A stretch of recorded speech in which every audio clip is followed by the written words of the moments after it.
আমরা ঢাকা মেডিকেলে এসেছি আমাদের আপনাদের সহকর্মী আহ, আমার দেশ পত্রিকার একজন সাংবাদিক মোহাম্মদ ইমরান হোসেন ভাইকে দেখার জন্য।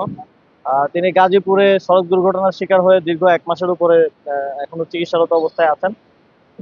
তো তাকে দেখার জন্যই তার সার্বিক স্বাস্থ্যের খোঁজ খবর নেওয়ার জন্যই আসা। এবং আমরা জাতীয় নাগরিক পার্টি সবসময় আপনারা জানেন আমরা সংবাদপত্রের স্বাধীনতা নিয়ে কথা বলে আসছি। সাংবাদিকদের যে বিভিন্ন ধরনের সমস্যা রয়েছে, ওয়েজ বোর্ড থেকে শুরু করে বেতন কাঠামো থেকে শুরু করে সেগুলো নিয়ে আমরা কথা বলে আসছি, কাজ করে আসছি।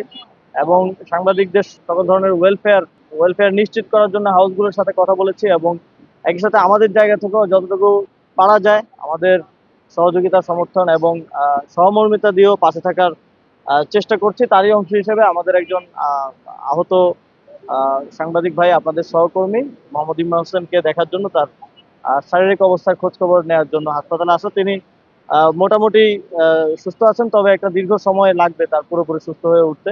আমরা সবাই তার সুস্বাস্থ্য এবং দীর্ঘায়ু কামনা করছি আর কি। তিনি যেন আবারও আপনাদের সাথে ফিরে এসে আবার তার কার্যক্রম শুরু করতে পারেন।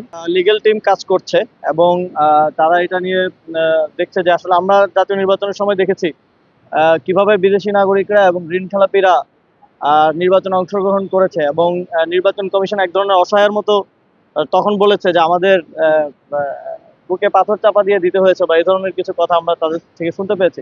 সেটা খুবই দুঃখজনক ছিল। তবে এই যে 3 বছরের জটিলতা, এটা তো ঋণ খেলাপি অথবা বিদেশি নাগরিকত্বের মতো কঠিন কোনো জটিলতা না। তারপরেও আমরা আইনের প্রতি শ্রদ্ধাশীল, নিয়ম নীতির প্রতি শ্রদ্ধাশীল। সেই জায়গা থেকে নির্বাচন কমিশন যে সিদ্ধান্ত দিবে চূড়ান্ত আইন অনুযায়ী আমরা সেটাই আমাদের জায়গা থেকে মেনে নিব। এবং সেক্ষেত্রে আমরা আমাদের অন্যান্য অপশন নিয়ে আমরা কাজ করব।